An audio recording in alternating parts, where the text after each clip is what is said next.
Hey everyone, Mr. Happy here, and in this video, I'm going to be talking to you about my recent trip to the Eorzea Cafe. Now, for those who don't know, I recently went to Japan. Square Enix flew me out to attend the Tokyo Fan Festival for Final Fantasy XIV.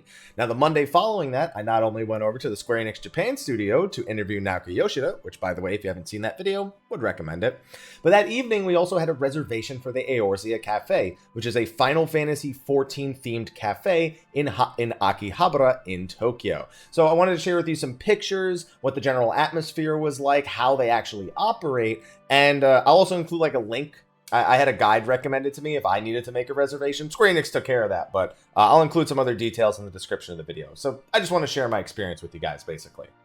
Now, as I said, we went to the Eorzea Cafe in Akihabara, or Akiba, as I've been told to say by many people. There is another location in Osaka, and I don't know the difference. I've had some people tell me there were things on the Osaka menu that I didn't see when I was in Akiba. I don't know if that's a normal thing, or if it was just like a seasonal thing. They went one time, we went another. But there are two different locations if you are looking to attend, and I think they're relatively similar. I'd at least like to imagine as much. But anyway, in order to get to the Eorzea Cafe, it's actually, if not for Google Maps, finding it would be nearly impossible. Basically, when you get out of the train station in Akiba, you make a left and you'll see like this giant Sega building. I'll include like a video of what that walk looks like as you're walking towards that. Then you make a left, go over a block, cross the street, and it's in this like unmarked building that has like a dozen other restaurants, cafes, businesses, all on the various floors. We went into the building and we didn't immediately notice that the elevator actually doesn't take you up to the second floor, which is where Eorzea Cafe is. You have to take the stairs. I mean, you could take them from any point, but we basically got in the elevator, went up to the third floor, and then walked down a flight of stairs to get to it. We could have just walked up from the first floor, though. We were already in the elevator, so we were like, whatever, why not? Once you actually go to the second floor of this building, there's actually 3 themed cafes on that floor. I can't remember. I have a picture I'll put on the screen of me like taking a picture like with the front desk behind me. But I know it was Final Fantasy XIV's Eorzea Cafe, I think Shadowverse, and I don't know what the other one was. There's a poster in the middle that I guess I don't recognize, or I couldn't read when I looked at the picture again. But obviously you're there for Eorzea Cafe. Now, I'm not sure about attending or going there if you don't have a reservation. I've been told make a reservation. And as such, I've included a link in the description. It was one that was sent to me on how to make reservations there. It was telling you, how to navigate the websites. And I think it was called, I can't even remember the name of the website. It's all down there. And hopefully that guide is still accurate for making a reservation at either the Tokyo or Osaka location. In this little lobby, while you're waiting to speak to the lady who's going to actually get you situated with the themed cafe that you're there for, there's a bunch of official goods. Now, even though there are other themed cafes on that floor, it seems that this main entrance right here is mostly, I guess, kind of taken over by Final Fantasy XIV. There's official goods that are actually sold right there at the front desk. If you've ever seen Yoshi P wearing that Black Mage shirt, that was there, as well as like maybe 3 or 4 other shirt designs. There were giant fat chocobo heads and pillows. I think I saw the Fat Cat while I was there. There were all the CDs, like every musical CD. I think I even saw a Shiva statue. I don't know if that was for sale, but at the very least, it was on display where it says official goods. So if you are someone who likes to collect merchandise and you don't have any of the things, you can purchase them while you're there. I'm not sure if they were any more expensive than they would have been if you were to just purchase them normally. I'd imagine they'd be less or the same. That's what my guess would actually be. Now, once you've confirmed your reservation with one of the people working at the front, you're basically lined up. Now, the way that Eorzea Cafe works is it's not like a restaurant that's open all the time. It basically has like 2-hour blocks in which it functions, and you make reservations within those blocks, and then there's a maximum number of people that can be seated. You can't just walk in, walk out, ask what the wait time is. No, that doesn't work. You really need to plan this ahead of time with you and anyone else you might be attending with. Upon having our reservation confirmed and them giving us a tablet, which you use to order all the drinks and the foods, which I'll show pictures of soon, you're walked over to kind of like the waiting area for it. And you're also given an option of a coaster that you can get. Now, one of the big things with Eorzea Cafe, and probably the thing I knew it best for before actually attending, was that there are tons of different coasters. And sorry, I'm looking over here. If my audio cuts out a bit, I'm grabbing the coasters. And they let me pick one of the various job coasters. Now, the newest one that they had was the Blue Mage coaster. Now, people might be saying, oh, there's a million other jobs you could have got. But I figured, like, I know a bunch of people who have gone, and I figured if there's a coaster that people probably don't have because it's more recent, it's probably the Blue Mage one. So this one's probably pretty, you know, I guess not worth something, but rarer, just because of, you know, it being newer in a sense.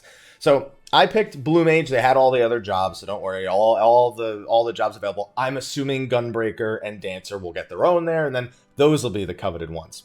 One day I'll go back. But then the other thing with the coasters, and I'll talk about that a little bit, I guess later, is every time you order something, you get to pick another coaster. Now, you don't get to pick a coaster. They basically give you these packs, which come in 2 different colors. Again, this might be different by the time you guys go. One of them means it's an old one, and one of them means it's a new one. I don't remember which one was which, but I know that they make you pick old or new. Honestly, there are still new ones that are technically like old concepts, like Ifrit, but it's basically old artwork versus new artwork. So if you want something that's more recent, obviously go with new, but they have them separated for the menu. And this is everything you order, every drink you order, every food item you order. And as such, you tend to order a lot here to try and collect as many coasters as possible. Now, I said I'd talk about it a little bit later, but you know what? I'm sure you guys want to see what coasters I actually got. So, of course, we started with Blue Mage. And just so you know, I'm going to show you me opening them. Obviously, this isn't a great setup for unwrapping or unboxing anything. I'm going to include like a picture at the end of all the coasters laid out on like my dining room table or something. So you have the Blue Mage coaster to start. Now, these coasters I didn't actually get from Eorzea Cafe. These I kind of feel bad about. At Final Fantasy XIV Fan Fest proper, there was a pop-up Eorzea Cafe. Yes, you could get some of the menu at Tokyo Fan Fest, and I hope they do that for NA or EU. I know it's not an easy thing to do. It's a lot to ask, but a part of me still kind of hopes maybe one year we could have that. Sorry, NA, EU team. It's a wish list thing. I'm sorry, okay? And I found these. I felt bad. I put it out on Twitter that I found these, and that if anyone was missing them, come find me. But it's a Shinryu. It's a Shinryu one, which I think is a newer one. And then this is like the OG A Realm Reborn artwork. So this is probably an old one. So these I didn't get from the cafe, but I have them, so I might as well share them with you. Now, I've already opened these, but I don't remember which is which. I know I didn't get any dupes, and I had a pretty good, I guess, mix of combat jobs and bosses. And there's also just general artwork. Like, every, like, patch artwork. Aloha, I don't want you in this video right now. Stop it. I didn't get a Mikote one, Aloha. No, Aloha. Listen, you want to go to Japan? Here, you want to be in the video, Aloha? Now you're going to be in the... Yeah, there you go. This one wants to... You want coasters, don't you? Tell me you want the coasters. You fat cat. Listen, I didn't get a fat cat. I have my own fat cat. Here, you wanted to be in the video? You got your wish. Get out of here. All right, so my cat won't leave me alone. He hears me unwrapping these, and he thinks it's snacks. I don't even give you snacks very often. So let's try to make this quick. I'm just going to probably keep these out of the wrapper afterwards. So this one we have is another one of this is the Stormblood artwork. You can see you have Lise. I won't actually focus all too well. That picture later will show them off a whole lot better since my camera doesn't seem to want to focus properly. Let's see the next one, and I'll probably start cutting these a bit faster, especially because I've got a cat who seems to want to eat all the plastic. Silly you. The next one we have is the Bard. Now, this was in the red one. Now you see why I'm definitely going to be cutting so. Oh, Aloha. I already put you in the video. Don't step on my coasters. Aloha. Just don't rub your face again. Here, if I pet you, will you go away? Get your tail out. We're leaving this in, by the way. Bard. If I have to do them all with him here, I'm gonna be not pleased with the way this video turns out. All right, next one we had up is Odin. There you go. You can see the Odin-looking one. Oh, this was one of my favorites that I managed to get. This was a new one. This was in a silver, and this one is very new. So the silvers were new and the reds were old. I couldn't remember which was which. The Odin came out of a red. This came out of a silver. Omega. This is definitely a more recent one, so I was pretty happy to get this one. Coming out of a red one again is the White Mage. What? I think doesn't that set look newer? I don't know when that set was. I feel like it's a newer one. Aloha. Come on now. Come on. This one, I don't remember. This was patch artwork, wasn't it? I mean, it was either patch artwork or it was an album. I feel like it's patch artwork, but I don't remember which one. Somebody remind me in the comment section. Aloha, you're not the one to remind me. Go away. Aloha seems to really like Scott. He keeps walking back and forth. Every time I open one and I'm about to open my mouth, he just walks across. We have Scholar for the next one. See, there we go. Next on the list is Ifrit. You know what, Aloha? There's no Hrothgar card yet, okay? You're the big fatty, Hrothgar, Beta, but Ifrit. There you go. With that, I only have 2 left. Yeah, I think I got 9 different items off the menu. I think it was like 5 drinks and 4 food items. And then I got the Blue Mage, which I got to pick. I'm going to move this closer, by the way. And then I got the 2 that I found at the other one. Here is a Bahamut one. This one came out of this silver package right here. This one looks pretty good. I like it. And that leaves just one more. Excuse me, one more. Aloha, I'm trying to talk so fast before you ruin the video that they can just see your ear in the bottom corner. Oh, there you go. Now you're out of the camera.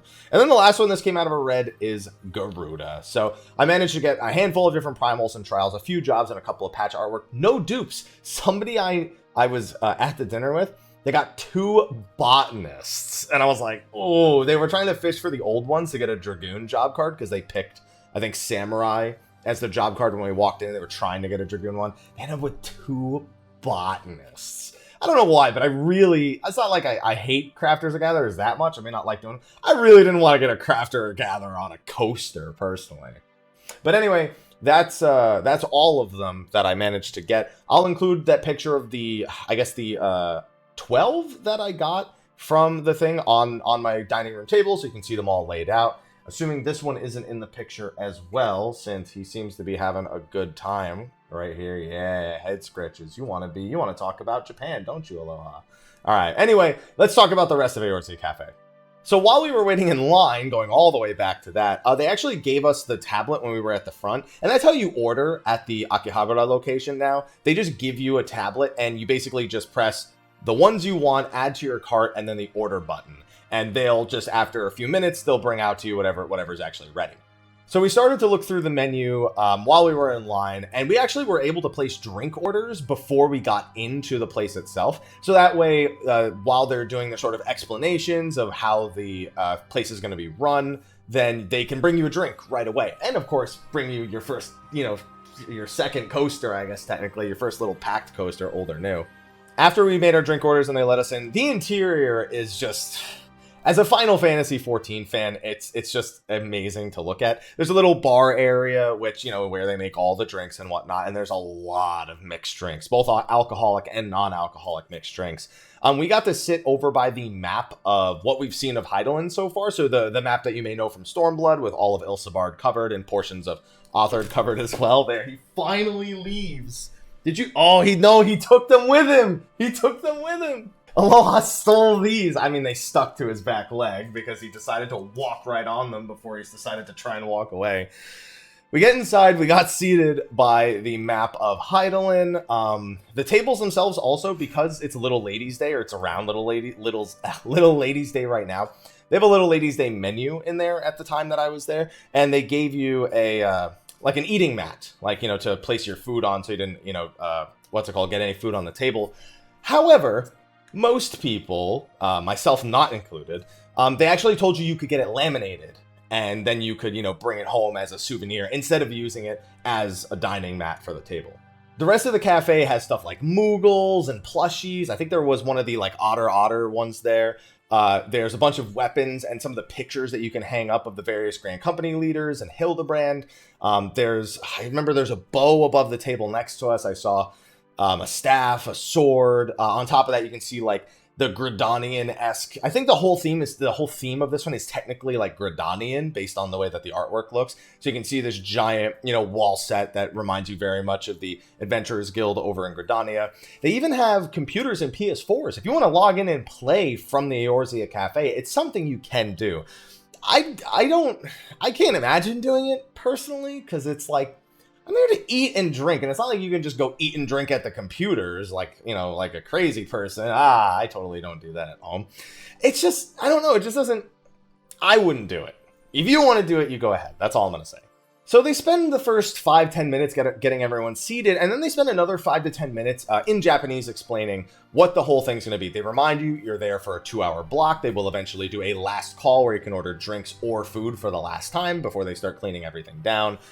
They also let you know things you can do, things you can't do within there. I couldn't understand. I was just being told that he was explaining the rules by the people I was with. I was just like, he's just like, yes, he's saying things you can't do as long as you're just don't screw anything up. Oh, don't touch anything. That was the big thing. Don't touch like any of the props. Don't like try to put your hand on the map or any of the weapons or try to take the Moogles down from where they were perched up. Yeah, don't touch anything was the biggest rule. Another thing that they do is a Cactpot.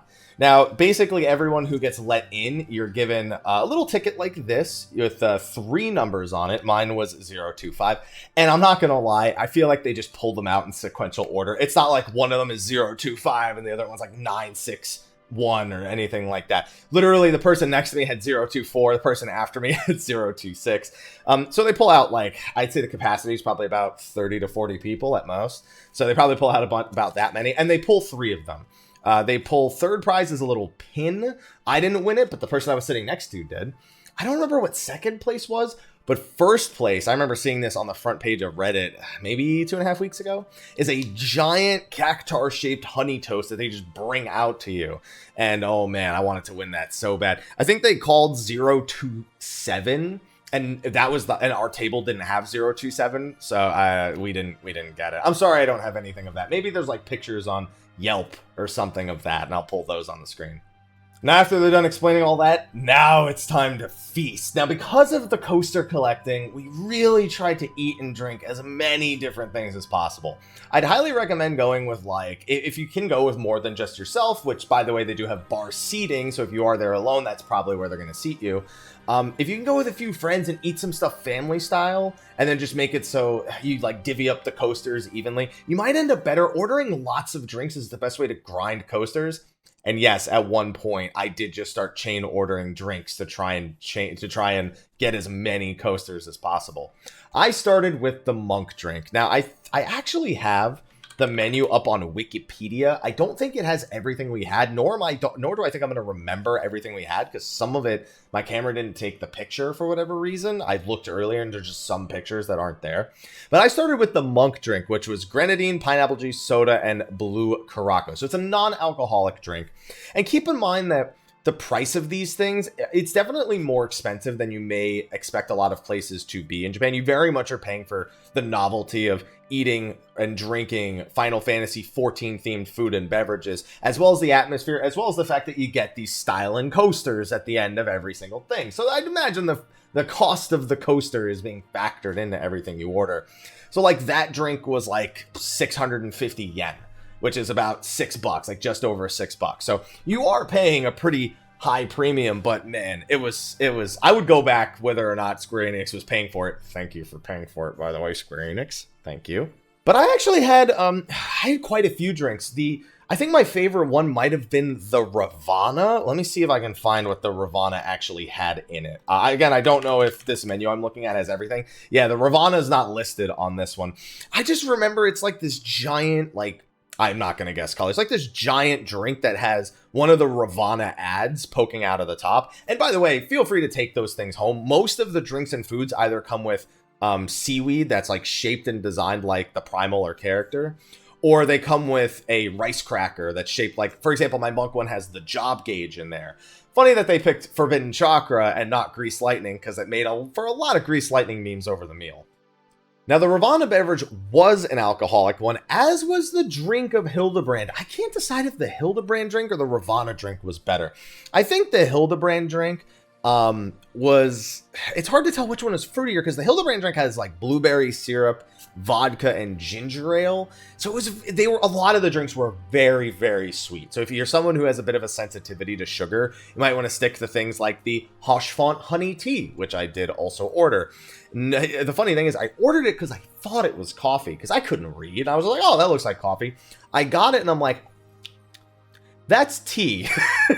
But it was so good, I really didn't care. It was actually nice to go from the monk, like the very sugary monk drink, to this, I guess, more sort of calming honey tea that the Hoshfont. It was still pretty high in sugar for a tea. It's was generous on the honey, to say the least. But it was really good. That was too. I'm trying to think of what other drinks I had. The samurai drink. How did I forget the samurai drink? Funny thing happened with the samurai drink. So it comes with, a lot of them have like props or other things that pop out, like the Ravana ads I mentioned earlier. This is a samurai sword, and this was in my drink. Now, I thought it was going to be a straw. It isn't. This is literally just a sword for like mixing the drink. It was like ginger and soda and something else. I think it was a non-alcoholic. And on my Twitter page, when I said that this wasn't a straw, somebody made note where even the samurai drink had no utility. Thank you, Fusion from Gamer Escape. That was a joke that I really needed to see at dinner when I was already full and I started laughing. Now, they had so many drinks. Like, there's no way I could have gotten around to as many drinks that were on that menu. They have an alchemist menu that has, like, elixirs and ethers. I think the ethers are the ethers are alcoholic, and the elixirs and the potions are non-alcoholic. So ether, literally ether is giving you that buzz a little bit. Like, the regular ether has, like, white sangria, banana collagen, grapefruit juice, sliced lemon, and kiwi. So, yeah, you could just tell there's so much fruit and sugar in all these, but they're so good. And luckily the drinks, even though there's a lot of sugar and there's sometimes like milk in them or other like boba and stuff like that, they're not very filling. So if you do want a lot of coasters, as long as you're willing to spend the $4 to $7 on every single drink, then they are a really good way to walk out with a ton of coasters. And I don't even want to know how many of those there are. Now, as for the actual food, we ordered a lot of things, and again, I don't know why my phone doesn't have pictures of all of them, but I'm going to try to remember the ones that I didn't get pictures of. I know which ones I didn't get pictures of, but I got to remember their name. The first thing that I personally wanted to order was the Ifrit pizza. So Ifrit has a pizza, and it's on this like thin black dough. I'm not exactly sure what kind of dough. It might actually say here on the site. A pizza loaded with salami to symbolize the flame god Ifrit's radiant plume. So it's a pepperoni pizza, and the pepperoni, or the salami in this case, represent Ifrit's radiant plume mechanic. On top of that, it came with, it doesn't say what kind of I guess dough it was. So it comes with this like habanero sauce that is separate, like just a little thing of sauce. And it really wasn't that spicy. I was told that the last time one of my friends went and he ordered that, like the people who worked there were giving him looks like, oh, I don't know. And I tried it, and it was nothing, man. Habanero sauce ain't nothing for me. I do Ghost Pepper Reaper kind of stuff, so that it wasn't much. But I will say, as someone from the Northeast, I can be a pretty big stickler for pizza. It was a pretty good pizza, very thin, very not that fit. Like it left a lot of room for me to order other things. Perfect to share. I started cutting it up. They give you a little pizza cutter with it. You can cut it up into small slices, share it with everyone if you're going. But it is also a pretty good order if it's one of the only things you're going to be able to eat there. So I was pleasantly surprised at how well it was. I think it's like just about $9.50 or I think 1,000 yen for that pizza, but pretty solid.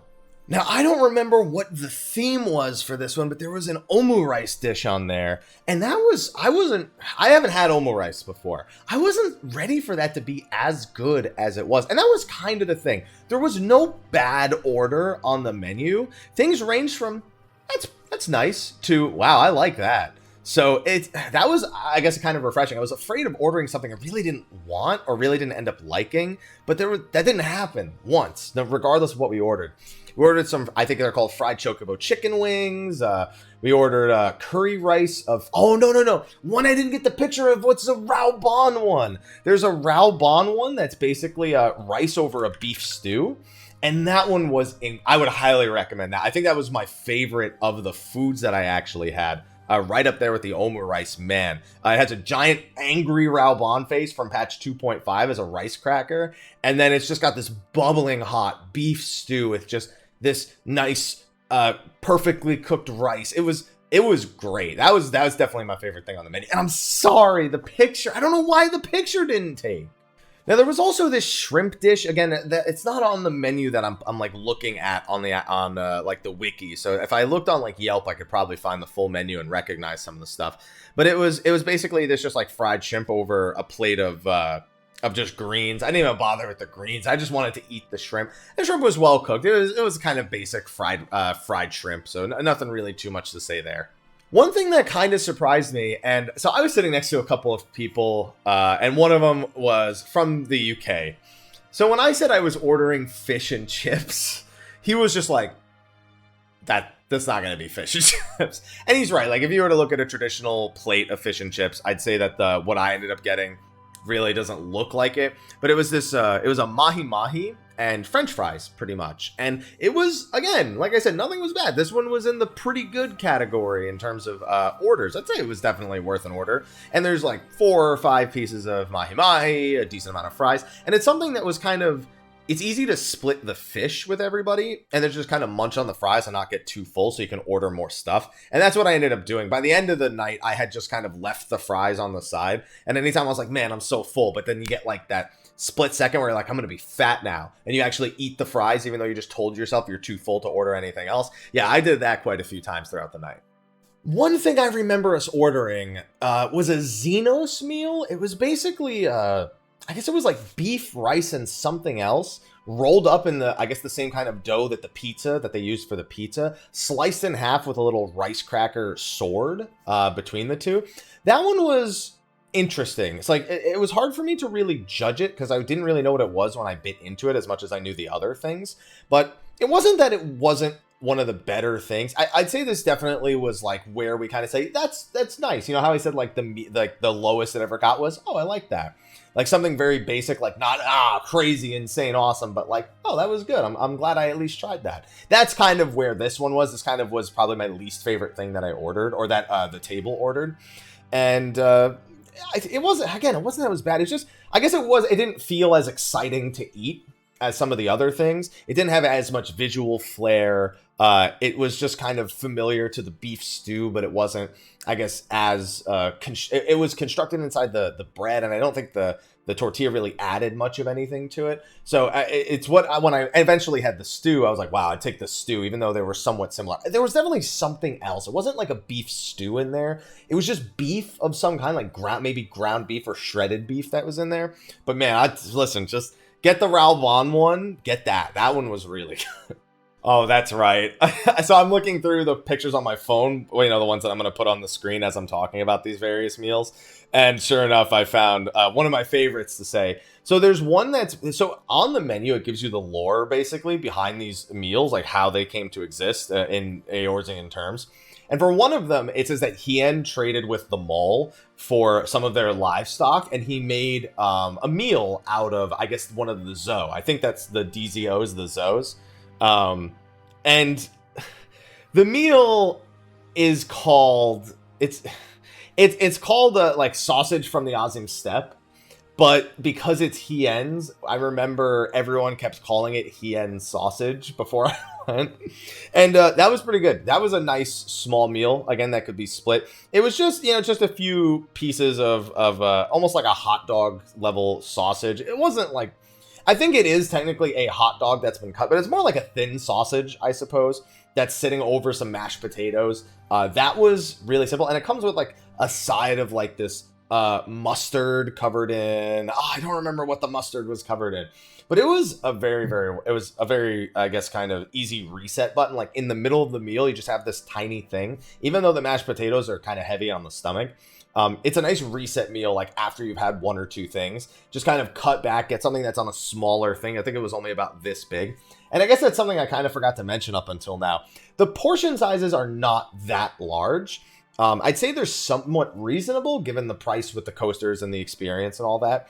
But you're not going to order like one thing and it's going to show up and you're going to be like, oh my goodness, how am I going to eat all this? You're going to eat that one thing or split it with the people around you and order more. And that's definitely by design. And I kind of like it because more coasters. I think the only other food item I had that I haven't mentioned was the creme brulee, which, by the way, was just the creme brulee. It wasn't like themed after anything. I guess it's themed off the in-game creme brulee food. I don't know if it says like, grants spell speed or anything like that. There's a no-bake cheesecake that I see. I'm trying to see online if there is a creme brulee. No, there's a sabotender drink that has creme de cassis in it, but I don't see anything on the website. Yeah, but I mean, it was a good creme brulee. What else is there to say? It was just a decent one. I thought it had like a half moon of sugar. Maybe it was a Tsukiyomi one, but no, it didn't have any pictures and I didn't remember what the description looked like. Just a good creme brulee. I think the only other thing that a proper picture got taken of was, I think it was the Warring Triad. It was like a mix of 3 different drinks that are on a tower. Yes, exactly the way you think.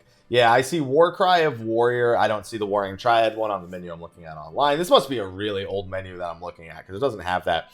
And it's basically 3 different, I believe, non-alcoholic beverages that come with the Warring Triad. One represents Sephiroth, one represents Servant, and one represents Sophia.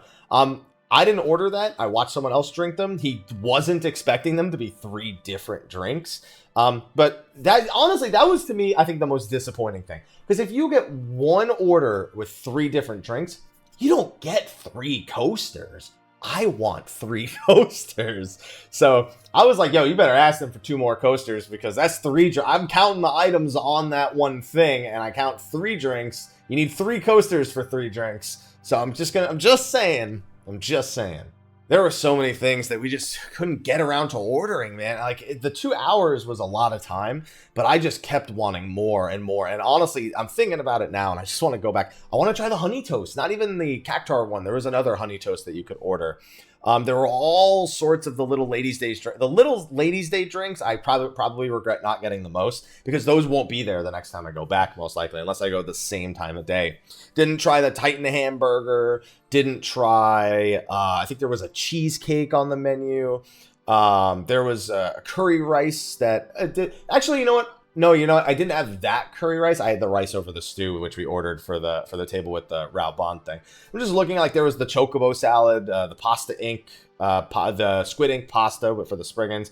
The chicken wings were good. I mean, I think they were just I don't remember if they were chocobo or dodo fried chicken wings, the ones I mentioned earlier, but man, there's just so many things. It's one of those menus that you say to yourself, like, oh, I'll just come back another time, but you're not around, so you can't just go back anytime. There was one guy there sitting at a table over who legit had a stack of coasters. I'm gonna bring my coasters so you can get a better idea of this. So this is how many coasters my stack looks like, right? This is 12 coasters. His stack was this high. And he was like asking people, hey, if you get this one, I'll trade you. I got dupes of this. I was like, this guy went full like trading card game status on these coasters. And a part of me kind of doesn't blame him. If I had that many coasters, if I had been there or I had access to go there that often, I'd probably do the same thing, in all honesty. But I guess I wasn't ready to see that because it was intense. Especially because by that point I was just like, dude, I'm full. I'm not trying to do any trading or none of that right now. Overall, man, I said it in my vlog, I just wasn't in Japan long enough. Things like this were such fun experiences, and I really only had enough time to do 1 or 2 of the things like this. I was working there the whole weekend, and I'm super grateful to Square Enix for bringing me out there. All I'm thinking to myself is next time I need to extend the trip, or next time I need to go with Mel so we can do some of these things together. She can show me around the areas because she knows Japan better than I do. And I can see more places than Chiba, Shinjuku, and Akiba. Although I'd like to go back to those places and see more since I didn't have that much time to sightsee. But if you're looking to go to Eorzea Cafe, again, make sure you check which location you're going to, Osaka or Akihabara, depending on what area you're going to. Try to make the reservation online. There are guides to do it online. I'll include it in the description. There is also a way to purchase them from tickets to these places from a Lawson's. I don't know how to do that, but I think the guide I link below has a means of buying them at a Lawson's instead. So you can buy them when you're already there. And just put some time aside, man. If you're a Final Fantasy XIV fan, something like this is going to be a lot of fun to you. It's a good time, especially with friends. You walk away with a bunch of coasters you get to show off. Maybe you walk away with a giant Cactpot honey toast. And you walk away with good memories with good friends, hopefully. And that's what I walked away with. So I miss it already. And I hope I get to go back and bring back more stories for you and more food reviews and hopefully more photos that actually work this time. Since I don't know why my phone didn't. Yeah, whatever. There's no point in complaining about it now. Anyway, that was my experience in the Eorzea Cafe. I'm trying to think if there's anything I didn't mention. I mentioned the price. A food I didn't get to try was the Alexander Parfait. By the way, it's an Alexander Raid Parfait for 3. It's a huge parfait. Comparatively to everything else on the menu, it's much more expensive and much larger. So that's something you may wish to experience. There's all sorts of ice creams and desserts and teas, and oh man, there was a Lakshmi one I wanted to order a tea. Oh, just I'm thinking now I'm getting hungry. Now I gotta go eat because this is doing too much to me. And that's it. I don't think I have anything else to add. So you return the tablet and you leave. Goodbye. So thank you all for listening to my story about Eorzea Cafe. Hopefully, if you haven't gotten to experience, you get to experience at some point. Feel free to like fill me in. If you've been there and you know some of the things I'm talking about, fill me in on some of those because I was just along for the ride with a few pictures and some videos of the place, man. So thank you everyone for watching this, for listening to me ramble on about my experiences there. Be sure to like, favorite, subscribe, and share. And I think either this or one more video will be the last video coming out about my trip to Japan.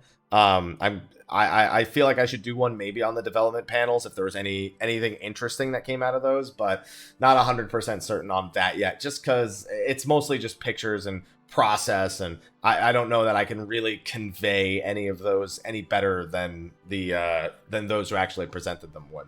So anyway, thank you for watching. Be sure to like, favorite, subscribe, and share, and I will see you guys in the next video.